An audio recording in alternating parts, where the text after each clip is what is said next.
복된 주일 아침에 함께 교회를 이루어서 삼위 하나님을 찬미하는 저와 여러분에게 하나님이 주시는 평강과 구원의 은사와 은총이 가득하시기를 축복합니다. 오늘은 제가 여러분들에게 나를 본받는 자가 되라 라는 제목으로 설교 말씀을 전하려고 합니다. 오늘 우리가 읽었던 마지막 16절에 그러므로 내가 너희에게 구원하노니 너희는 나를 본받는 자가 되라 라고 말씀했습니다. 자, 이런 말 하기가 쉬워요, 어려워요? 어려워요. 제가 여러분에게 사랑하는 주님 사랑교회 성도 여러분, 저 안종석 목사를 본받으세요 라고 그러면 아마 중간에 피식, 아니면 목사가 이제 거만해졌구나 할 만큼 하니까 그럴 거예요. 사도 바울께서 하셨기에 아이고 아멘, 성경에 기록되어 있기에 아멘 이러는 거지, 이걸 제가 여러 번 했다면 참 많이 컸다 그럴 거예요. 자, 그런데 성경에 기록되어 있습니다. 너희는 나를 본받는 자가 되라 라고 하신 이 말씀 굉장히 궁금했거든요. 그래서 이 말씀이 어떤 배경 속에서 기록된 말씀인지, 두 번째는 너희들이 나를 본받으라 할 때 그 본받아야 할 그 본이 무엇인지 두 가지를 우리가 생각하면서 그 본을 우리도 받고 그 본을 누군가에게 영향력을 끼치는 본을 주는 사람이 되기를 바라는 마음으로 말씀을 기대하며 들을 수 있는 이 시간 되었으면 좋겠습니다. 자, 일단 어떤 문맥 속에 나오는지를 먼저 여러분에게 설명하는 것이 필요하겠습니다. 오랜만에 고린도 전서로 돌아왔습니다. 그죠? 자녀를 생각하는 주일, 부모를 생각하는 주일을 지나고 오랜만에 다시 고린도 전서로 돌아왔는데, 우리가 지난 시간까지 고린도 전서의 말씀을 살핀 내용은 다름이 아니라 교회 안의 분열입니다. 분열. 교회 안에 분파가 형성되었습니다. 고린도 교회를 개척했던 바울 목사님 파가 있고, 바울 목사님은 다른 선교지로 옮겨가고, 이제 두 번째로 그 교회를 담임하는 현직 담임 목사님 파인 아볼로파가 있습니다. 그리고 아마도 고린도 지역을 지나갔던 것으로, 고린도 지역 교회를 잠시 방문했던 것으로 추정되는 게바 즉 베드로파가 있습니다. 놀라운 건 이놈 저놈 보기 싫다고 해서 그리스도파도 있습니다. 이름은 누가 제일 좋아요? 그리스도파가 제일 좋지만 이 그리스도파는 어디에도 끼지 못하는 그런 사람들, 이 네 파가 서로 다리 자신의 우월성을 주장하면서 서로 싸운 거예요. 싸운다. 이 문제를 지금까지 바울 사도가 이야기를 한 겁니다. 자, 중요한 건, 아주 중요한 건 바울 사도가 왜 이렇게 분파를 형성하게 되었는지를 설명하는 부분이에요.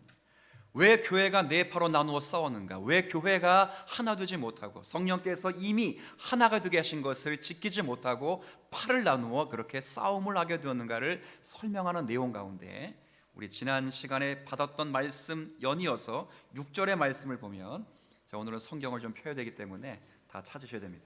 4장 6절 제가 한번 읽겠습니다. 4장 6절입니다. 보세요.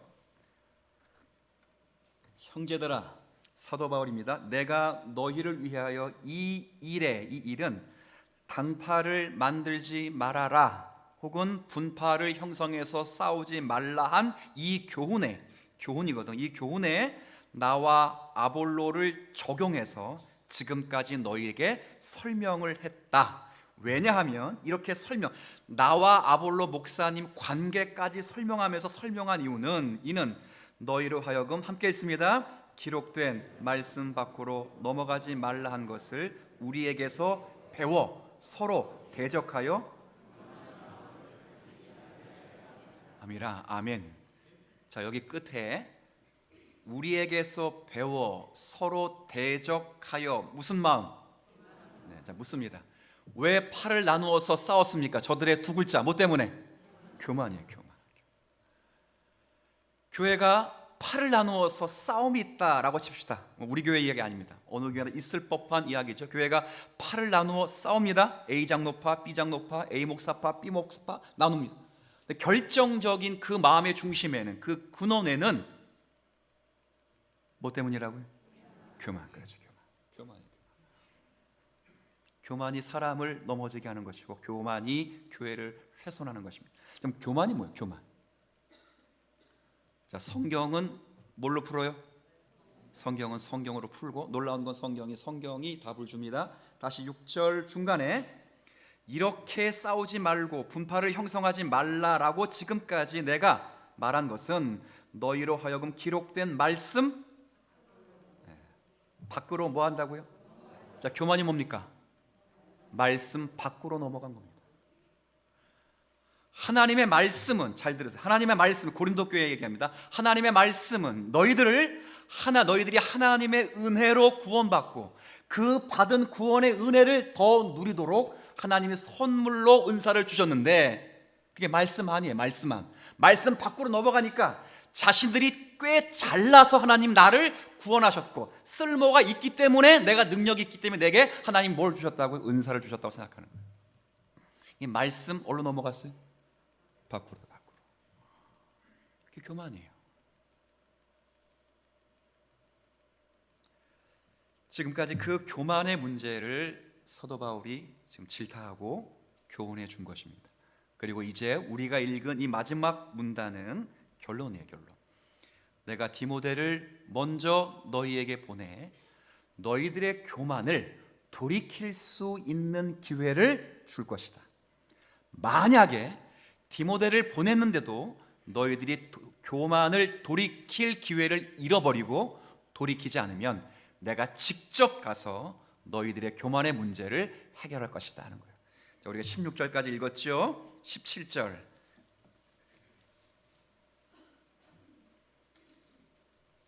앞부분만 제가 읽겠습니다. 이로 말미암아 내가 주 안에서 내 사랑하고 신실한 아들 디모데를 너희에게 보낼 것이니 아니면 보냈다. 이미 보냈어요. 이것 때문에 너희들의 교만한 마음을 돌이킬 기회를 얻게 하기 위하여 보냈다. 그래서 말씀을 다시 뭐 하도록 하기 위해? 생각나도록 하기 위하여, 그 말씀 안으로 돌아오도록 하기 위하여. 그거예요.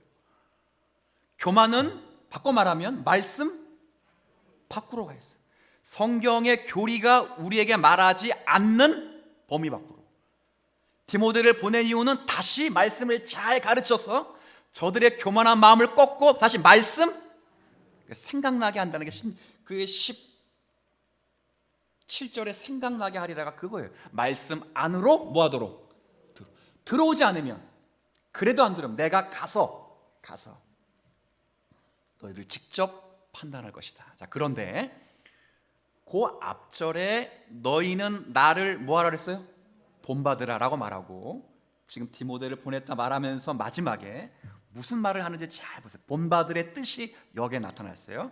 자, 19절, 20절 19절은 제가 읽고 20절은 여러분이 잘하는 말씀이니까 여러분 읽으시면 돼요. 19절 제가 읽겠습니다. 주께서 허락하시면 내가 너에게 속히 나아가서 교만한 자들의 말이 아니, 돌이키면 좋은데 못 돌이키면 내가 속히 너에게 가서 교만한 자의 말이 아니라 오직 그 능력을 알아보겠으니. 함께 했습니다. 시작.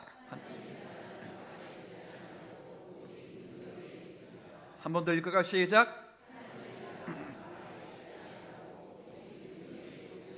믿습니까?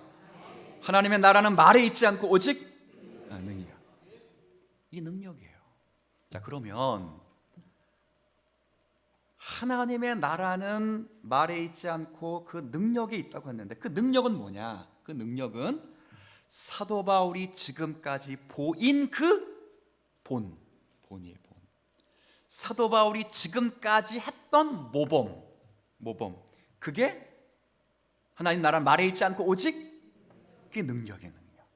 자, 그러면 배경은 설명드렸으니 이제 본질로 들어가서 사도 바울이 말하는 그 능력은 뭡니까? 혹은 16절로 질문하면 사도 바울에게서 배워야 될 그 본의 본질은 뭡니까? 한번 잘 들어보십시오. 세상에서 말하는 능력은 뭡니까? 아, 그렇죠. 어느 분이 좀 전에 말씀하셨는데 힘이에요. 힘이라고. 교회에서도 목소리 큰 사람이 이긴다 그러면 그 교회 아니에요? 아니죠. 그렇죠? 아이고, 목소리 큰 사람이 너무 시끄러워가지고 말을 안 할래 차라리. 그럼 교회 아니라고. 그렇죠? 세상은, 제가 청년 때 이런 말 많이 듣고 살았습니다. 저도 했는지는 잘 기억은 안 나지만 아마 안 하진 않았을 것 같아요. 얼굴 못생긴 건 용서가 되어도 그 다음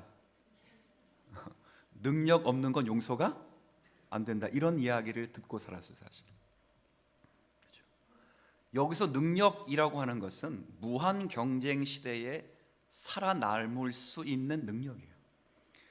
눈물겨운 노력을 하는 게 전부 이 능력 얻기, 이 힘 얻기 위하여. 그게 뭐예요? 지위, 권세, 힘 혹은 돈, 그렇죠?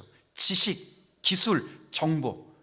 이 땅에 사는 인생들이 눈물겹도록 노력하고 수고하는 게 이 힘을 얻으려고 하는 거예요. 놀라운 건 이 모든 힘들은 전부 그 방향과 목적의 자기 자신이에요. 그 돈, 그 지위, 명예, 그 모든 것으로 자신이 소원하는 것을 이루려고 하는 힘이 그 능력이에요. 근데 바울이 말하는 능력, 바울이 가지고 있는 그 능력으로서의 본은 이런 힘일까요? 그런 힘이라면 하나님의 나라는 말에 있지 않다 이렇게 말하지 않았을 거예요. 그렇죠? 그 능력이 있다 말할 때 그 능력은 세상에 말하는 그 힘이 아니라고요. 이게 뭘까요? 성경은 아까 또 한번 반복합니다. 어떻게 푼다고요? 성경이 풀어줘요. 4장을 우리가 배우면서 맡을 자가 구해야 될 것은 충성이고, 내게 주신 모든 것이 하나님의 위에, 그러니까 위 권세, 즉 하나님으로부터 주어진 것인가를 깨닫는 걸 겸손이라고 그래요. 1절, 제가 1절 읽으면 여러분이 2절 읽으면 돼요. 제가 4장 1절, 사람이 마땅히 우리를 그리스도의 일꾼이요 하나님의 비밀을 맡은 자로 여길지어다. 시작. 아멘. 자, 제가 20절을 읽으면 마지막 절 21절을 읽으면 돼요. 여러분들이 하나님의 나라는 말에 있지 않고 오직 능력에 있음이라.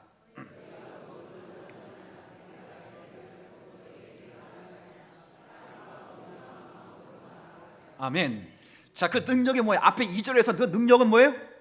충성하는 거예요. 마지막 절 21절에는 사랑과 온유. 지금 무슨, 너희가 교만하지 않으면 난 매를 가져가지만 너희가 돌이키면 난 사랑과 온유의 마음으로 가기를 원한다. 왜? 지금까지 이런 마음으로 하나님 앞에 충성했다 그 말이에요. 자, 그러면 이 능력은 바울에게서 받아야 될 그 본은 지위, 파워, 은사 이게 아니에요. 기술, 명예, 권위, 돈 이게 아니라, 한번 따라합시다. 자세. 다시 한번 뭐요? 자세. 자세로서의 능력이에요. 내게 주신 직분을 어떻게 감당해? 충성. 겸손. 내게 주신 모든 것을 겸손으로 받아 온유와 사랑으로 참는 거예요. 여러분, 하나님의 나라, 우리가 하나님의 나라 기도 많이 하잖아요. 하나님의 나라의 핵심은 하나님의 주권이 미치는 거예요. 즉 하나님의 통치권이 하나님 나라의 핵심이에요. 그래서 하나님의 나라는 교회와 구별되는 거예요. 하나님의 뜻이 미치고 하나님의 주권이 미치는 모든 자리가 뭐의 나라라고요? 하나님의 나라. 하나님의 나라, 하나님의 주권과 통치가 가장 잘 드러나는 기관이 있다면 그게 오늘 예배드리는 우리 뭐예요? 교회예요, 교회. 그렇기 때문에 교회는 하나님의 다스림, 즉 통치, 즉 하나님의 나라가 가장 잘 드러나야 돼요. 그렇다고 교회가 하나님의 나라는? 아니, 훨씬 큰 거예요. 그럼 하나님의 나라는 어떨 때 들어가냐? 이 힘이 아니에요. 돈이 있어야 하나님의 나라가 나타나거나 권세와 기술과 정보가 있거나 지위와 명예와 권력이 있기 때문에 하나님 나라가 나타나는 게 아니라 하나님의 주권에 철저하게 순종하고 충성을 다하면서 하나님 말씀 안에 머물기 위하여 겸손해서 사랑과 온유함과 오래 참음으로 견디어낼 때 거기에 하나님의 뜻과 주권이 미치는 줄 압니다. 바울이 그걸 잘 감당했다는 그 본을 받으려. 본. 근데 너희는 말만 하고 자세는 그렇지 않다는 거예요. 신령하다고 떠들긴 하는데 신령한 성도답지를 않다는 거예요. 하나님의 뜻이 나를 통해 이 땅 가운데 펼쳐질 때 내가 어떤 모양과 어떤 내용으로도 쓰임받더라도 내가 그것을 외면하거나 불평하거나 원망하지 않고 하나님의 뜻대로 충성하겠다고 하는 그 자세가 뭐라고요?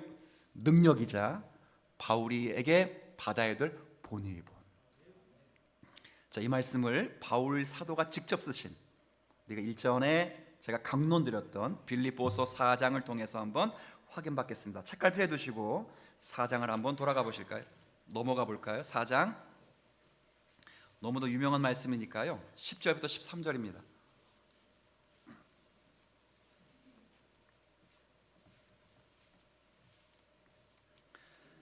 4장 10절부터 13절인데 제가 10절, 11절, 12절을 읽으면 여러분 13절을 함께 읽어주시거나 암송하거나 하시면 됩니다.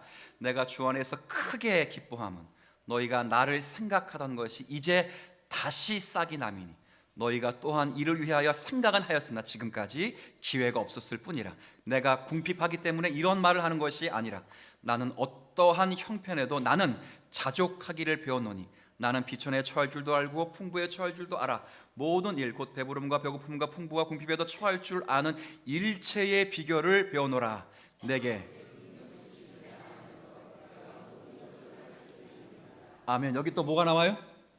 능력이 나와요. 능력. 그 능력이 뭐예요? 여기 능력이 일단 이건 아니에요. 하나님이 내게 능력을 주시면 내가 소원하는 모든 것을 할 수 있습니다. 이런 능력이 아니라고요. 이런 능력이 아니라고요. 무슨 능력입니까? 무슨 능력이에요? 하나님이 내게 능력을 주시면 내가 하나님의 뜻을 위하여 어떤 모양으로도 쓰임받을 준비가 되어 있습니다. 어떤 내용으로도 사용되어도 좋습니다 하는 거예요. 자, 묻습니다. 바울이 빌립보서를 어디에서 쓰고 있지요? 감옥입니다. 감옥입니다. 또 한번 묻을까요? 바울은 감옥에 들어갈 죄를 지은 적이 있습니까? 없습니다. 아무리 훑어봐도 민사상의 죄를 지은 적도 없고 형사상의 죄를 지은 적도 없습니다. 그런데 억울하게 감옥 안에 들어갔습니다. 자, 그러면 세상에서 말하는 능력은 감옥 안에 들어갈 죄를 지었어도 안 들어가는 게 능력이에요. 혹은 들어갔어도 금방 뭐 하는 거죠? 빼오는 게 능력이에요. 사도 바울은 지금 능력을 말할 때 그 능력을 말하는 것이 아니에요. 하나님의 뜻을 위해서라면 내가 지금 잠시 감옥 안에 있는 것이 하나님의 뜻이라면, 내가 감옥 안에 있어서 감옥 밖에 있는 하나님의 착한 백성들을 각성시키는 것이 하나님의 뜻이라면 나는 이 감옥 안에 죽든지 살든지 억울하든지 기쁘든지 슬프든지 나는 이 자리에 처할 수 있습니다. 그게 능력이에요. 능력. 그걸 위해 죽도록, 아까 4장 2절 읽어서 죽도록 충성할 것이고, 난 겸손히 사랑으로 주의 뜻을 받들 것이며 온유한 마음으로 주님을 생각하면서 인내할 것입니다. 그게 뭐라고요? 그게 능력이에요. 능력. 바울에게 받아야 될 뭐라고요? 본이에요. 본. 오늘 본문 다시 책갈피에 두었으니까 4장으로 돌아볼까요? 똑같은 말을 똑같은 환경에서 사도 바울이 합니다. 4장 9절부터 13절까지인데 9절부터 13절 제가 읽겠습니다. 내가 생각하건대 하나님이 사도인 우리를 죽이기로 작정한 것 같이 끄트머리에 두셨음에, 이 끄트머리는 전쟁의 포로로 끌려갈 때 맨 마지막에 끌려가는 이 사람들이, 사형수로 되는 그 사람, 끄트머리에 두셨음에 우리는 세계 곧 천사와 사람에게 구경거리가 되어노라. 우리는 그리스도 때문에 어리석으나 너희는 그리스도 안에서 지혜롭고, 우리는 약하나 너희는 강하고, 너희는 존귀하나 우리는 비천하여. 바로 이 시각까지 우리가 함께 있습니다. 시작. 줄이고 목마르며 헐벗고 매맞으며 정처가 없고, 또 수고하여 친히 손으로 일을 하며 모욕을 당한 즉 축복하고, 박해를 받은 즉 참고, 비방을 받은 즉 권면하니, 우리가 지금까지 세상의 더러운 것과 만물의 찢기가 같이 되어더라. 그렇죠? 바로 그게 능력이에요. 만물의 찢고기와 같이 축입을 당했을지라도, 그래서 목마르며 헐벗고 매맞고 정처가 없이 수고하고 모욕적인 일을 당했을지라도 나는 축복하고, 박해를 받은 즉 참았고, 비방을 받은 즉 권면했고. 그게 뭐예요? 그게 능력이라는 거예요. 그렇게 살았다는 거예요. 그렇게 살았다는 거예요. 우리가 다 압니다. 바울은 진짜 능력 있는 사람이에요. 얼마나 능력 있냐면, 바울이 땀을 닦은 손수건을 가져다가 병자의 머리나 환부에 올리면 그 병이 나았어요. 아유, 그런 능력 나에게도 있으면 얼마나 좋아요, 그죠? 제가 오늘 휴지를 하나 딱 쓰고 깜빡하고 떨어뜨렸단 말이에요. 근데 이걸 주워다 가지고, 그죠? 병든 자 환부에 딱 놨더니 딱 나았어. 그런 일은 없어요. 왜? 성경이 이미 다 완성되어 있기 때문에 없다고. 계시가 완성되기 전까지 임시로 사도에게 주신 권위가 그런 거예요. 능력 있는 사람이죠. 능력 있는 사람이에요. 심지어 방언, 예언, 설교뿐만 아니라 세 번째 하늘, 즉 초월적인 체험을 한 사람이라. 능력 있는 사람이죠. 능력 있는 사람이라고. 만데 그걸 능력이라고 말하지 않아요. 만약 그걸 능력이라고 말했다면 고린도 교회도 이미 능력이 다 있어요. 왜? 초월적인 체험을 한 사람도 있고, 방언 받은 사람, 예언한 사람, 병 고치는 사람 다 있거든요. 모든 은사 1장에, 고린도전서 1장에 모든 은사, 모든 지식, 모든 언변이 한 교회 안에 다 나타났던 교회는 고린도 교회밖에 없다고. 바로 절대 이걸 능력이라고 말하지 않아요. 바울이 말하는 능력은 딱 하나예요. 자세예요, 자세. 그런 힘을 가지고 있을지라도 하나님의 뜻이 이루어지는 일이라면 내가 버틸 수 있습니다. 그렇게 살겠습니다. 예수님을 한번 보십시오. 예수님은 정말 능력 있는 분이십니다. 그러나 예수님이 능력 있다고 할 때 무엇을 보고 능력 있다고 말합니까? 물 위를 걸으신 것입니까? 죽은 자를 살리신 것입니까? 병든 자를 고치신 것입니까? 보리떡 5개 물고기 2마리로 5,000명이 넘는 사람들을 먹이신 것입니까? 물론 이것도 능력일 수 있죠. 그러나 예수님의 참된 능력은 그걸 넘어서는 거예요. 십자가에서 자신이 가지고 있는 모든 힘을 동원하지 않으시고 하나님의 뜻을 위해 충성을 다하며 죽기까지 복종하시고 택한 백성들의 죄값을 위하여 물과 피를 다 흘리실까지 자신이 가지고 있는 모든 권세를 쓰지 않는 것, 충성한 것, 사랑으로 택한 백성을 바라보는 것, 온유함으로 하나님의 마음을 생각한 것. 자세히 자세. 빌립보서 2장 5절에 너희 안에 이 마음을 품으라. 곧 그리스도 예수의 마음이니. 그 마음. 그 자세요, 자세. 우리가 본받아야 할 자세요. 너무 무거운 얘기를 드린 것 같습니다. 하지만 사랑하는 성도 여러분, 우리가 정말 이런 능력자들이 다 되기를 진심으로 축원드립니다. 은사는 다릅니다. 여러분에게 예언하는 은사는 있으면 안 좋을 것 같아요. 예언은 저만 하겠습니다. 설교는 제가 하면 되니까. 저보다 설교를 여러분들이 잘하시면 제 설교 안 들을 거 아니에요. 교역자들이야 저보다 더 앞으로 더 잘해야 되겠죠. 그러니 계속 예언의 은사를 받으려. 근데 여러분들이 예언의 은사를 받으면 아마 제 설교 저것도 설교라고 그럴 거 아니에요. 그러니까 여러분들이 그런 은사 안 준다고. 예언의 은사는. 근데 저보다 방언을 잘 하시는 분이 있다고. 저보다 봉사를 잘 하시는 분이 계시고 저보다 사랑이 많으신 분이 계시고 각자의 은사가 있어요. 그 은사가 능력이 아니에요. 그 은사가 힘이 아니에요. 그 은사를 사용하는 게 힘이에요. 사용하는 게. 나중에 고린도서 13장을 읽으면 그래서 무슨 장이 나와요? 사랑이에요. 모든 은사를 받을지라도 사랑이 없으면 일이 안 되는 게 아니라 나에게 꽝이라. 나요, 나를 변화시키지 못해. 교회 일은 할 수 있어요. 그래서 그 능력 때문에, 그 은사 때문에 교회 일은 진행되고 일은 돼요. 근데 일을 하면서도 자기는 변화가 안 돼요. 안 되는 거예요. 자세. 너무 심각하게 얘기를 해야 되는 것 같아서 분위기를 조금 낮추어서 웃으면서 이야기하겠습니다. 나를 본받는 자, 본받는다는 말은 사실 말하면 리더십이에요. 리더십. 이제는 좀 이해되시죠? 리더십 많이 하죠. 리더십은 뭐예요? 저에게 누군가가 리더십에 물으면 리더십이 뭐냐고 물으면 항상 대답합니다. 리더십은 영향력이라고 해요. 뭐라고요? 영향력을 끼치는 거예요. 그래서 오직하면 영어로도 다 아시는 거니까 인플루언서가 뭐 영향이에요. 인플루언서라고 그러잖아요. 영향력이에요. 어쩌면 우리 모두는 누군가에게 영향력을 끼치는 자리에 있어요. 그 교회 직분뿐만 아니라 자녀이든 부모이든 어느 사회에서도 분명히 영향력을 끼쳐. 중요한 건 좋은 영향력을 끼치나 반대로 나쁜 영향력. 자, 그러면 좋은 영향력 끼치려면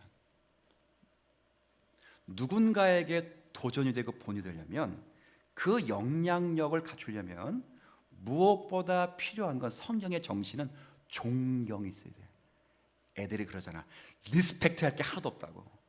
존경할 것이 하나 없다. 그 사람을 존경해야 그 사람에게 영향을 받는 거예요. 존경하지 않으면 파워가 달라요. 힘이 있다고 그 사람을 따르지는 않아요. 힘 때문에 그냥 잠시 굴복할 수 있어도 힘 때문에 그 사람에게 영향을 받지는 않아요. 그 사람에게 영향을 받거나 그 사람에게 영향을 주려면 반드시 존중이 있어요. 존경감이 있어야 돼요. 그럼 존경은 어디서 나오냐면 잘 들으세요. 도덕적 권위에서 나와요. 어디서 나온다고요? 제가 얼마가 아니 며칠 됐죠. 한 가수가 뺑소니 및 음주 운전 의혹, 아직까지는 의혹이니까 의혹과 관련해서 수사와 조사를 받게 된다는 얘기를 들었어요. 전 몰랐어요. 그분이 크리스찬이라는 것도 모르고. 그분이 많은 대형교회 가서 특성을 하면서 성도들의 심금을 울렸다는 사실도 이번에 알았어요. 이번에. 그런 일을 겪은 거예요. 그 사람의 이 수없이 많은 영향을 끼친 사람인데 그 사람의 영향력이 쭉 떨어지는 거예요. 존경이 떨어지는 거예요. 뭐 때문일까요? 자, 묻습니다. 노래 실력이 떨어진 겁니까? 아닙니다.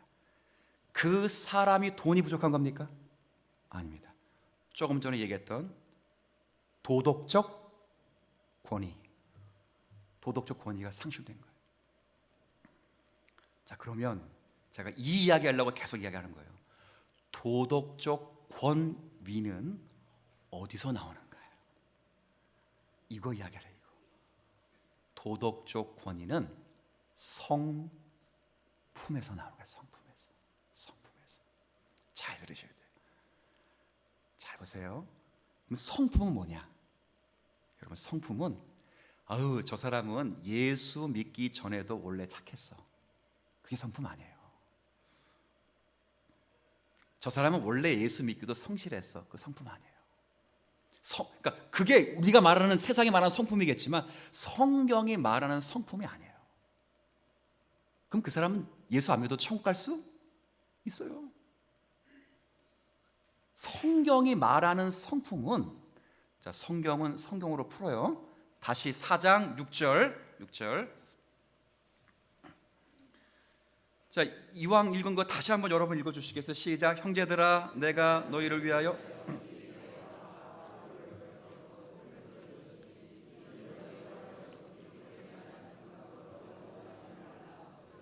우리에게서 배워 서로 대적하여 교만한 마음을 가지지 말게 하려 함이라. 아멘. 중간에 잘 보세요. 말씀 밖으로 넘어가지?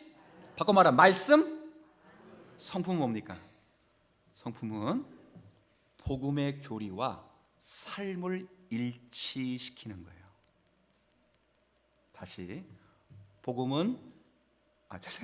성품은 하나님의 말씀과 삶을 어떻게 시키는 거? 일치시키는 거예요. 그렇게 될 때 자세로서의 능력이 나오는 거예요. 이 성품이 없으면, 하나님의 말씀과 자신의 삶을 일치시키지 못하면 도덕적 권위도 떨어지고 그 사람을 존중할 수도 없고 그 사람이 본이 될 수도 없어요. 그래서 말씀과 삶을 일치시켜야 되는 거예요. 이런 분들이 본이 돼요. 제가 21세기를 살아가면 지금 한국 교회에 아주 본이 되는 목사님 몇 분이 계세요. 한 분이 이찬수라는 목사님 아시죠? 유기성 목사님. 이런 분들 잘 보세요. 이런 분들의 놀라운 공통점은 뭐예요?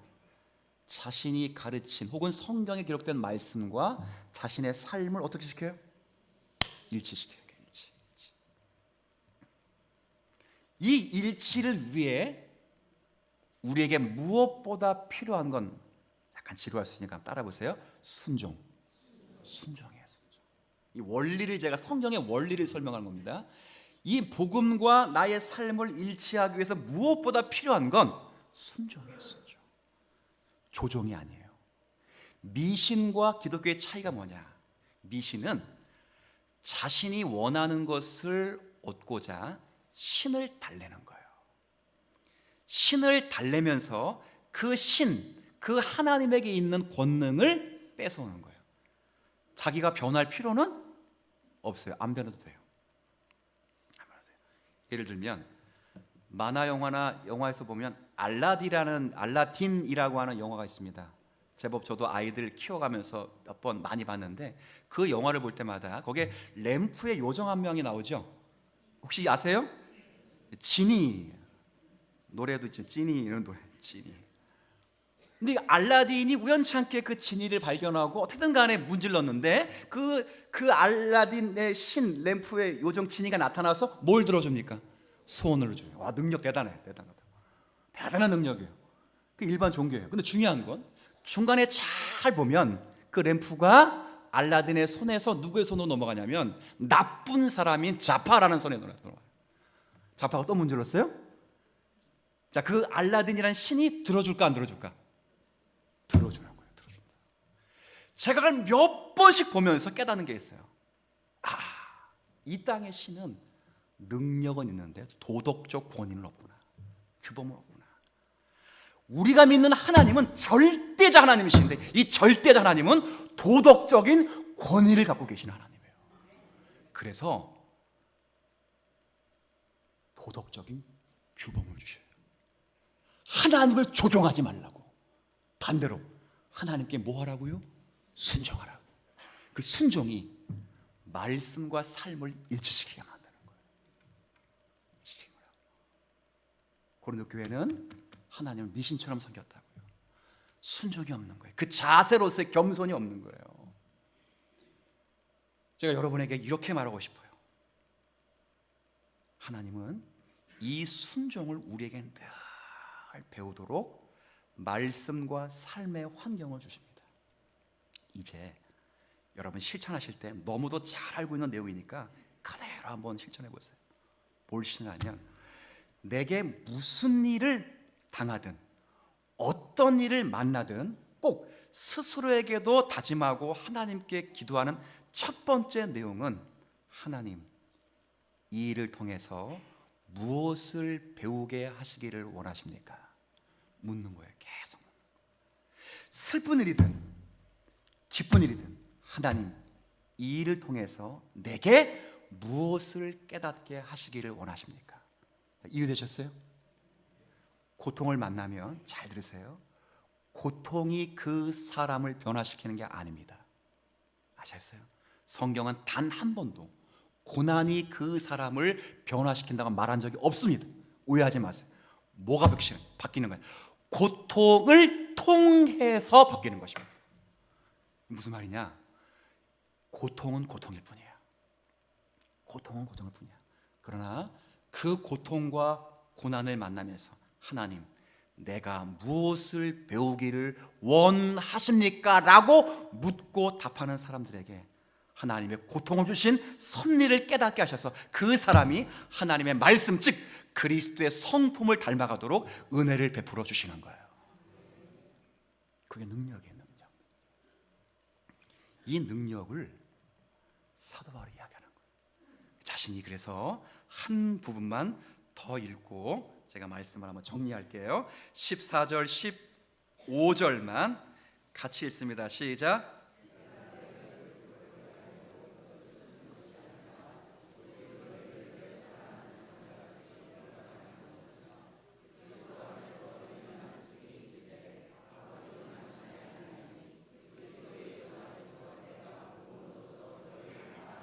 아멘. 예. 일만 스승처럼 너에게 말하자. 이 스승이 나쁘다는 게 아니라 말만 하고 그렇게 안 산 게 아니니까 난 실제 아버지처럼 울었다. 네가 아플 때 울었고 너에게 뭘 못 해준 것 때문에 가슴 아파했으며 참았고 견뎠고 괴로웠다 말하는 거예요. 스승은 그렇게 하지 않아도 돼요. 학원 선생님이 여러분에게 그렇게 자녀들이 안 해도 돼요. 근데 부모는 하는 거예요. 부모는 하는 거예요. 그런 경험을 변화했어요. 여러분들이 어떤 상황을 만나든 아까 물으셔야 될 건 하나님 이 일을 통해 내게 뭘 가르치려고 하십니까? 모든 게 우리를 변화시키는 거예요. 여러분 에디슨 잘 아시죠? 초등학교 때 많이 배웠을 거 아니에요. 에디슨이 전구를 발명할 때 몇 번 실패했습니까? 1000번. 근데 우리는 1000번 실패했다는 말하지만 에디슨은 스스로 단 한 번도 1000번을 실패했다 말한 적이 없어요. 그 뭐라냐? 1000번을 다른 방법으로 연구했을 뿐입니다. 매번 배우는 건 매번 배우는 거예요. 그 변화, 작은 변화를 통해 우리의 성품이 하나님 말씀과 일치가 되면 그 일치된 그 성품이 도덕적 영향을 뼈쳐서 많은 사람의 감화력을 주고 그 감화력이 성도를 변화시키고 이 세상을 바꿔놓는 힘이 되는 줄 압니다. 소돔과 고모라 성을 잘 보십시오. 소돔과 고모라 성이 왜 무너졌습니까? 모르셔서 답을 안 하시는 건 아니라고 믿습니다. 소돔과 고모라 성이 무너진 이유는 소돔과 고모라 성이 타락했기 때문이 아닙니다. 아닙니다.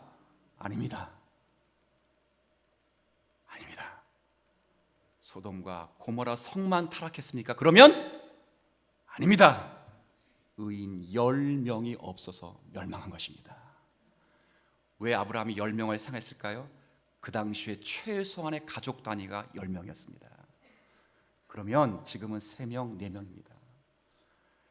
이 세상의 지도자가 참되면, 이 세상 교육자가 되면, 참되면 나라가 바뀌겠지. 절대요. 우리나라는 장로님이 대통령 되준 적이 있습니다. 그렇게 바뀌지 않습니다. 세상 사람들은 무엇을 공부하든 무엇을 누려든 그 안에는 생명이 나누어질 수 없습니다. 생명의 빛이 나올 수 없습니다. 이 세상을 바꾸고 이 세상에 참된 진리를 소개하려면 예수 그리스도를 믿는 사람, 하나님의 자녀가 분연히 일어나야 될 줄로 압니다. 여러분이 의인 10명이 되셔야 됩니다. 되셔야 되는 거예요. 소금이 필요하고 빛이 필요한 시대라고. 정치과 교육과 위정자 아니에요. 그들이 희망이 아니에요. 교회가 희망이에요.